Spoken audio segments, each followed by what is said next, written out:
Welcome back, everyone. Oz here, and today I've got some r/am I the asshole for you all. As per usual, I'll be reading the post, giving you my thoughts and opinions, and I hope you do the same down in the comments below. And without further ado, let's jump right into it. Hey, super quickly here, GamerSupps is once again doing Christmas in July, starting July 25th at 3 p.m. Eastern Standard Time. So if you want to get a free gift with purchase with every tub you buy, then take advantage of this by using code Oz at checkout. Every purchase made does directly support the channel, and gets us closer to a shaker cup. Let's get back to it. Quirky Elephant 3370. Am I the asshole for wanting my parents to pay me the money back that my brother stole from me? My brother, 14, has been stealing cash from my bedroom for almost 2 years now. I rarely have cash, but when I do, I either put it in my desk or in my wallet. I used to just leave it out, but then some of it, or all of it, would randomly disappear, and I would get in trouble for losing it, even though I knew it wasn't me. So about a year ago, I asked my brother if he really did steal from me the one time almost 2 years ago now, and he laughed and confirmed that he did. I still have not gotten that money back and probably never will. Because I'm pretty forgetful, I always leave my wallet in my purse, which is always in my room. I've tried to hide it from him before, but then I end up just forgetting about it myself, so I went back to just leaving it in my purse. In the last 3 months, since I've been home from uni, he's stolen over $150 from my wallet, as well as earbuds and full cans of alcohol that I left in the fridge. I'm broke and trying to save money for school, so I work hard for the money I make. Any money or anything that I buy myself is pretty important to me, no matter what it is. My parents say it's my fault because I should be hiding my stuff better, but it's frustrating to have to hide my own things in my own room. I want to ask them if they could pay me back for all the money that he's taken, even though it's not their fault, but every dollar counts for my savings. I don't know what I should do. Edit for the people asking why I don't have a bank account. I do have one, but there are times where I do odd jobs, get paid in cash, and then just don't have the time to go put it in the bank quickly enough before he takes it. A lot of the comments are taking the pettiest approach possible and just saying to go and take his stuff and pawn them off and get money for it and have that pay it back that way, because it's his fault for not hiding his stuff better. Because if that's the logic your parents are going to fucking use for their child who is just openly stealing shit at this point in time and knows he can get away with it, because the parents would rather take the approach of, it's your fault for not hiding things better. So give them a nice spoonful of their own medicine and pawn your brother's shit off. But before you take the approach of doing that, I would start by asking your parents for them to pay you back. And if they say no, then just remind them that, well, I hope my brother hid his valuables well enough, and just leave it at that. See what happens. Honestly, he probably needs the wake-up call because eventually he'll end up doing something where your parents won't be able to bail him out, and he'll be kind of screwed. I do understand, though, that going for the option of stealing from her 14-year-old brother is most certainly an extreme category, but if the parents don't step up and do anything, then she's got to get her money back somehow. And the parents made it clear that if you don't want something stolen, then be sure to hide it better. Educational Shift 6857. Am I the asshole for leaving my mom to drown in work? I've worked with my mom since 2022. She owns a small business that made $60 to $100K a year when I joined. I helped her grow it to $380K last year. I managed most of the business side and also do service work. About a year in, she offered to make me an equal partner. I said no. I wanted to move out of state and don't want to be tied down. Still, she defers to me a lot, especially with things she doesn't understand. Recently, she decided to reintroduce a service I strongly disagreed with. I don't hate the service itself, but when she and her husband offered it years ago, it led to them working past midnight, often needing my help, even when I had school early the next day. It turned me off the whole industry for years, despite being good at it and enjoying the work. She wanted to add the service again due to recent legal changes that could hurt the business. She sees this as future-proof. I partly agree, but I think it'll eventually be impacted too. I pushed for a pivot to a related but new area. It's slower growth, but healthier long-term. I told her the business is already disorganized and overwhelmed, and the new service is fast-paced and deadline-heavy. She agreed, in theory, but said my idea wouldn't scale fast enough. When I kept pushing back, she pulled the "it's my business" card. I told her that's her right, but I wouldn't sacrifice my work-life balance again and would quit if forced to. We eventually agreed. If the new service required after-hours work, she'd handle it herself. That was 6 weeks ago. Since then, I've already stayed late once because she didn't know how to use the tech. She also asked me to stay late tomorrow for an unrelated deadline, and I agreed. Today, I finished my work early and said I'd clock out to offset overtime. She was clearly annoyed. Later, she texted me saying she's overwhelmed from the new service. I didn't respond because I didn't know how to without saying, "I told you so." I feel bad, but I warned her for years that the business is too disorganized and unsustainable. She always shut down suggestions because they'd require slowing down. Also, our history is complicated. She made big decisions when I was younger that negatively affected me. I've had to deal with trauma from some of them. I'm tired of paying the price for her choices. I'm exhausted and emotionally drained, and the same issues affecting the business are affecting my mental health too. She even suggested I take an extra day off, but there's always something urgent that comes up. Now, she's overwhelmed and I feel guilty, but I knew this would happen, and I don't want to be the fallback again. If I say yes once, it'll become the norm. So, am I the asshole for not helping her now, even though I know she's drowning? Edit. We are planning to hire more staff. It's just been so busy these last 2 months that we haven't really had the time to advertise, let alone interview. Edit 2. To the ones asking why I used "we" regarding hiring, it's 'cause I'm a manager. Staff is part of my duties. I'm the one that needs to put up the job posting since she doesn't do technology well.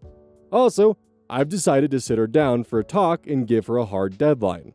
If certain changes aren't implemented in the office by then, I'm quitting. Thanks all. As harsh as it is, I think OP is being fair.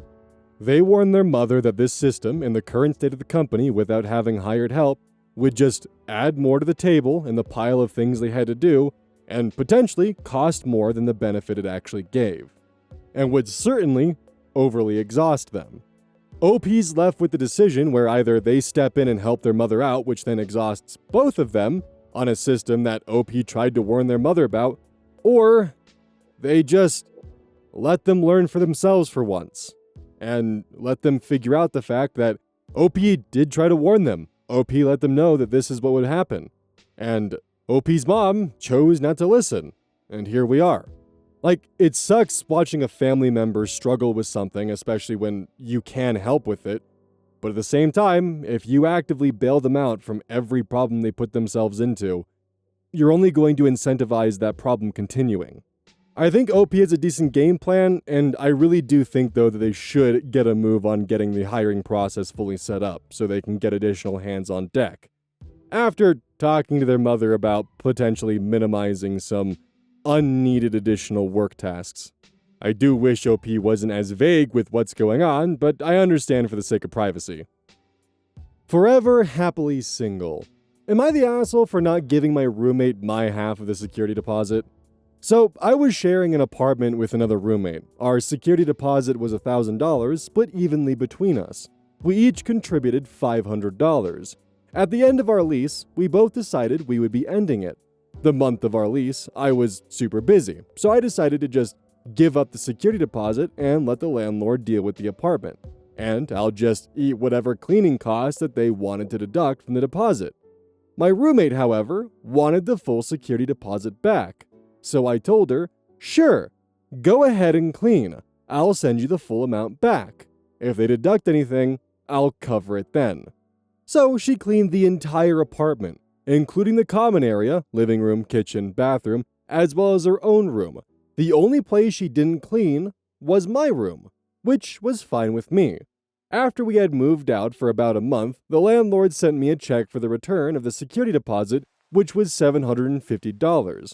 They had to do some deeper cleaning that my roommate couldn't do in the common areas, as well as my room, which I didn't clean.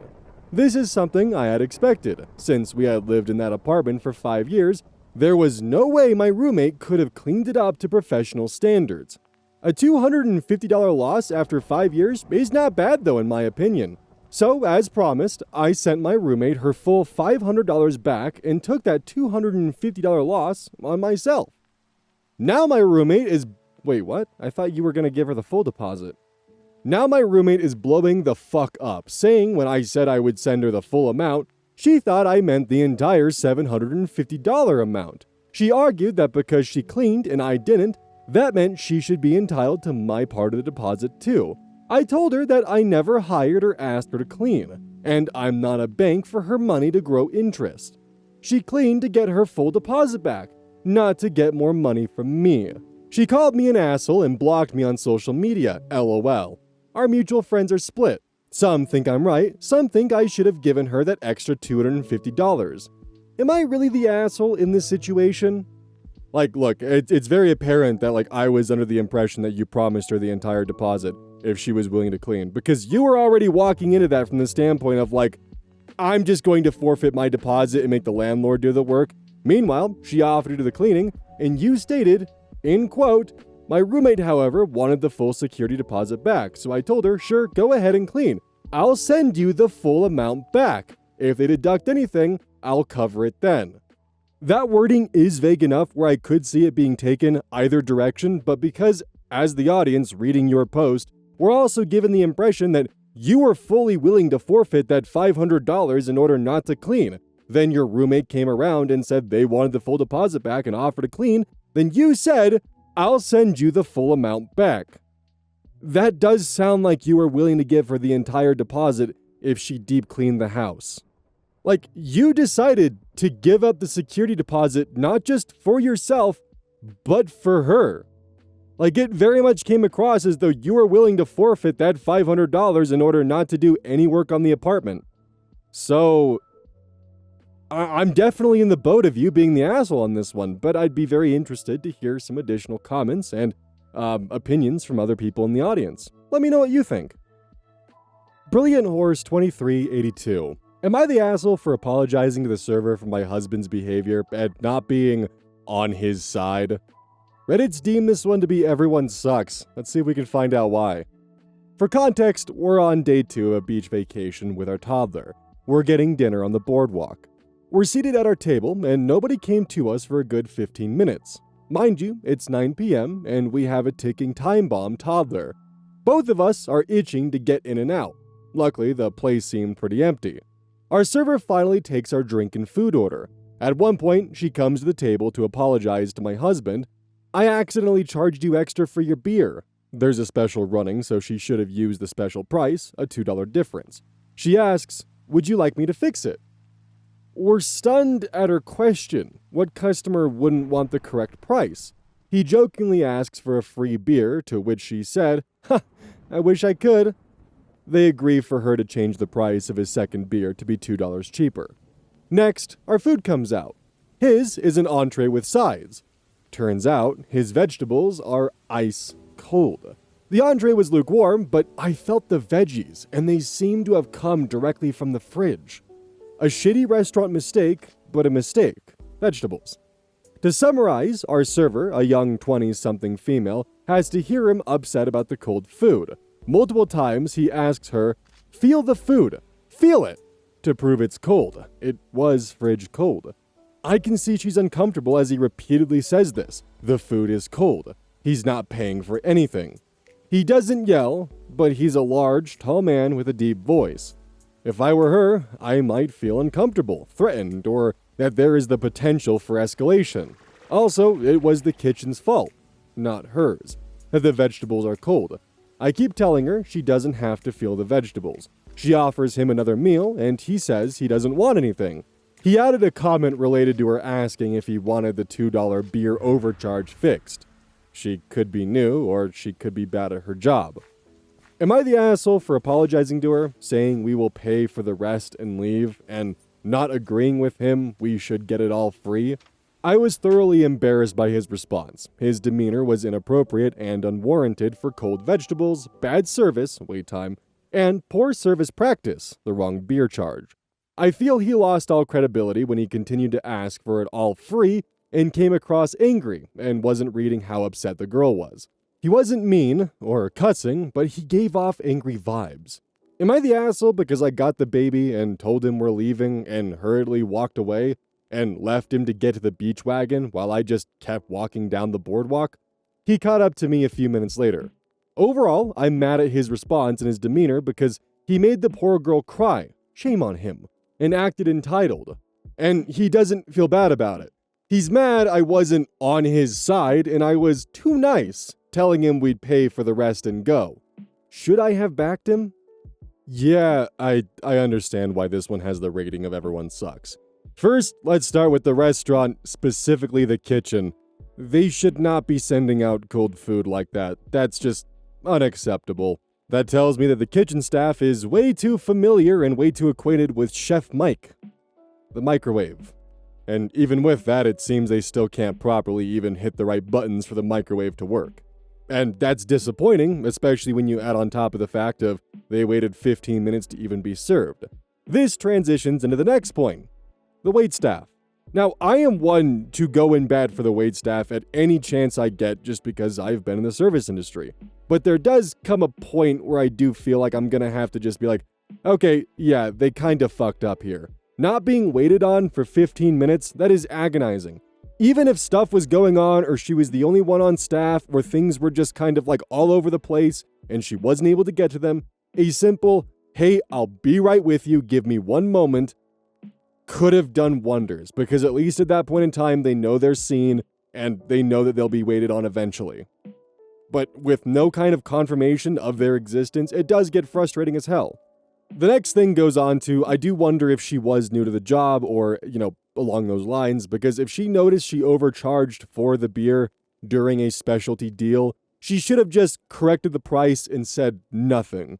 But by bringing it up to the customer, it does kind of make her look, I hate to say this, incompetent. Why would you ask the customer if they would like you to correct the mistake that you made instead of just handling it? What customer wouldn't want $2 removed from their tab, especially at the mistake of waitstaff? So her actions definitely amplified that of the husband's without a doubt, and definitely made things on edge. The husband's behavior was just fucking weird. It was uncomfortable and definitely antagonistic in nature. Him constantly trying to get her to touch his food and just the whole atmosphere of it, and with him getting more and more frustrated, probably caused the poor waitstaff girl to lock up, especially because she did end up crying. And I'm sure the husband's frustrations were only being escalated by the fact that his wife was in the position where she was fully willing to pay for the cold meal, saying everything was fine, and essentially walking away from the fact that the restaurant screwed up on both ends for the waitstaff and the food. And the wife was totally willing just to walk away from that. But she was also embarrassed by her husband's actions because he was being weird. So there's this weird thing where everyone in the story, from the wife to the husband to the waitstaff to even the kitchen, they're all cross-feeding each other with their mistakes, and it's only amplifying and getting more and more messy. Everyone has fault here. Now, it could definitely be argued who has the most fault. Personally, I think it's the toddler. But I do think that everyone, in one way or another, dropped the ball here. Deleted user. Am I the asshole for pointing out the truth to my brother? Throwaway, since my brother's on Reddit. So my 32 male, younger brother, 25, has been dating this woman, Claire, for a little over 8 months now. She's 51, a widow, and she's loaded. Her late husband left behind a business, multiple properties, etc. She's also got 3 kids, the youngest being 17. And honestly, she looks stunning, so I can partially understand my bro's attraction to her. At first, I thought it was just a fling or some kind of situationship. But now he's living in the guest house on her property, driving a Tesla she gave him for his birthday, and hasn't worked a proper job in months. He says he's working on developing a brand, but from what I can tell, that mostly involves drinking smoothies and posting gym selfies. She funds him for everything he wants, and even paid back his student loans. Well, fine, I guess. But that creates an obvious power imbalance in their relationship. He's not working for months, and I'm genuinely worried about his future if she decides to dump him. At a recent family gathering, he was going on about how she truly understands him and loves him like no one has ever loved him. I said, jokingly, but not really, if he really was her boyfriend and treated as an equal, or merely a sugar baby who she's using for fun. That did not go over well. He called me jealous, said I was projecting and bitter, and that everyone wants a traditional life. Apparently, Claire heard about the conversation too, and now I'm not invited to their next barbecue.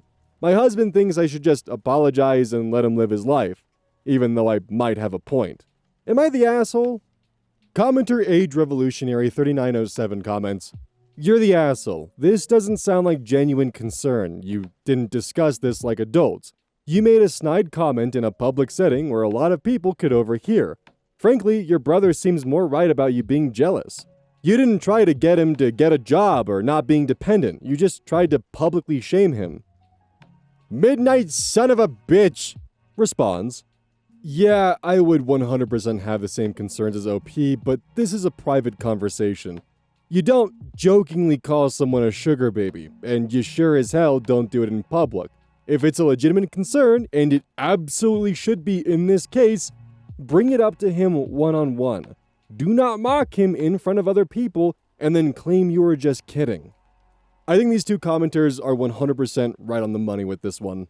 OP has the right to be concerned for his brother, but this is not the approach to take. Because being concerned that his brother is relying solely off of the finances of his new relationship, where it could very well just be a simply temporary fling, and leave him without job, without residence, without any way to, get a new job because he presumably left the other ones to build his quote-unquote brand, it puts him in a not good situation if all this falls apart. And that's something to be concerned about, especially if he's not living with her, but in the guest house. But the mocking and dismissive tone that OP approached it with, actually, if anything, could cause his brother to double down and to end up in a worse situation because of the way that he's attacking this. So yeah, I'll have to agree that he's the asshole on this one just because of the way that he's approaching this. Classic Amphibian 963.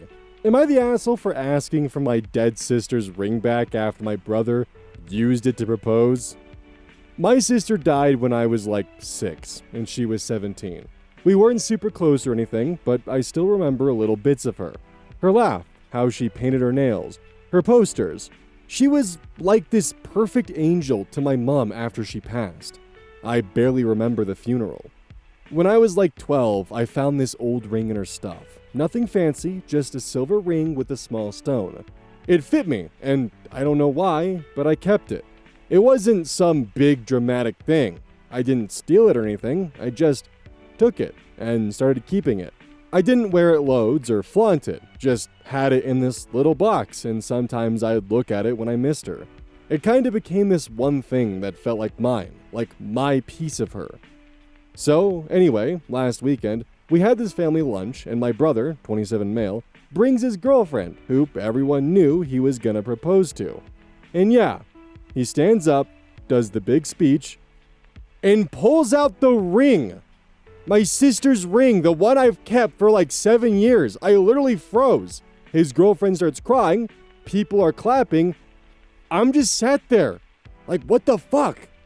I look at my mom, and she just smiles at me, like nothing happened.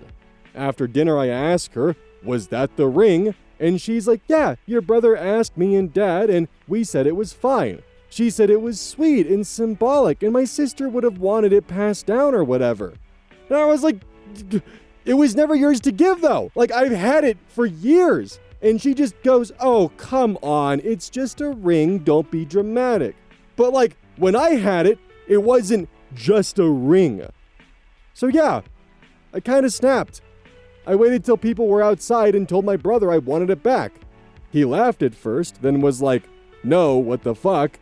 And I said, okay, well then I'll tell your girlfriend where it came from and let her decide. He got mad, said I was ruining his proposal and making it about me like always.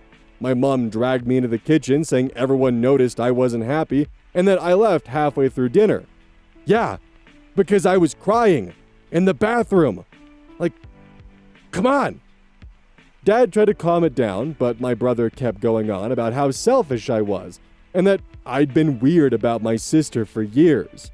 I didn't even say anything. I just left early and haven't spoken to any of them since. Mom rang me yesterday saying, have I calmed down? And am I ready to say sorry? And I said, not really. And she hung up. My cousin texted me later saying it was actually super messed up and she doesn't blame me, but I don't know.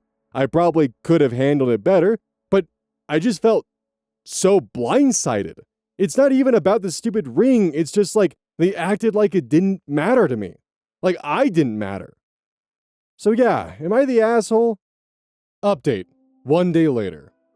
While the final judgment on my last post seemed to be not the asshole, I'm still so confused with the overwhelming amount of comments that said I was in the wrong. But one thing that a lot of people did say is that I need to tell my brother's fiancée, and I guess that's right, as it did feel like I ruined her day with my strop. So afterwards, I messaged, apologized, and asked her to meet up for lunch as an apology for the other day. I wasn't gonna ask for the ring back, I just wanted for her to at least know my side of the story, I guess. Anyway, we meet up for lunch, blah blah, small talk or whatever, and she shows me the ring and tells me, oh, it's so pretty. I know it's not expensive, but if it means so much to your brother for me to have it, it means so much to me. Like, okay, just miss out crucial info when telling your future wife then, I guess.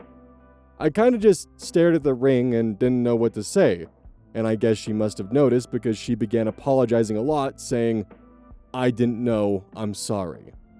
And I finally got my ring back, or whoever's ring you want to call it. I was near tears. She took me back to my friend's house as I thought that was gonna be it. Later, I get a call from my bro where he says that I'm selfish and I'm so weird about my sister, and that I couldn't let him have his day and it had to be about me, telling me that I just ruined his marriage and that I can't claim anything with my sister because I was way too young to have a relationship.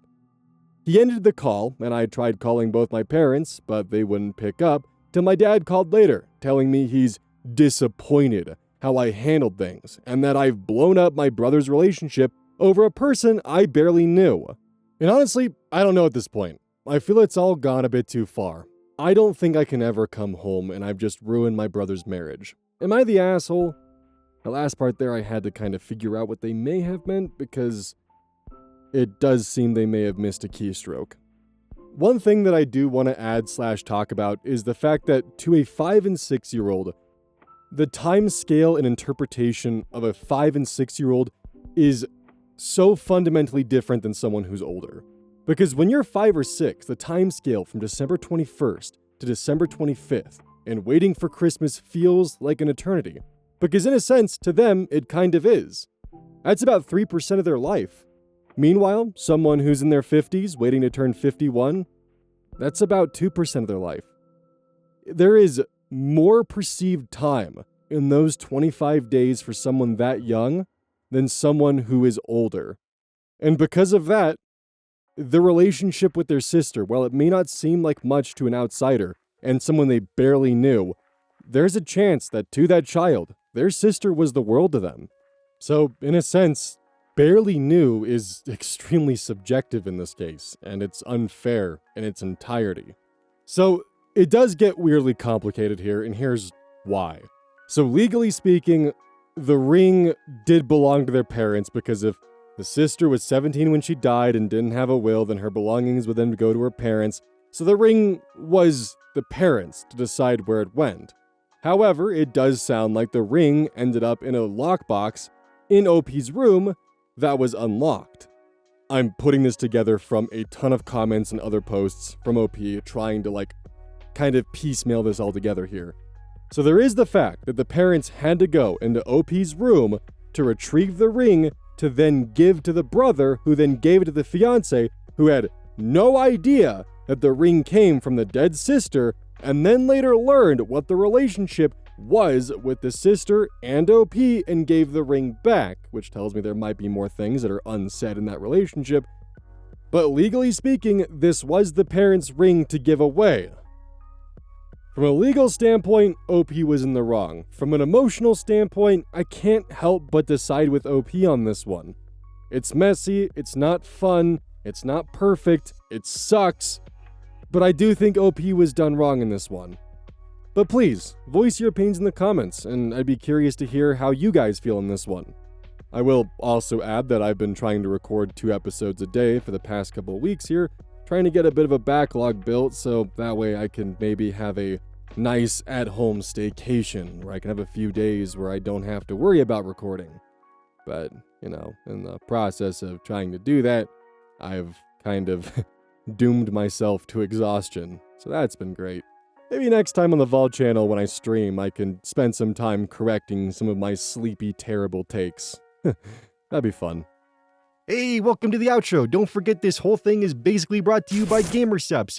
If you like caffeine, then I can't recommend GamerSupps enough. Use code OZ at checkout to support the channel.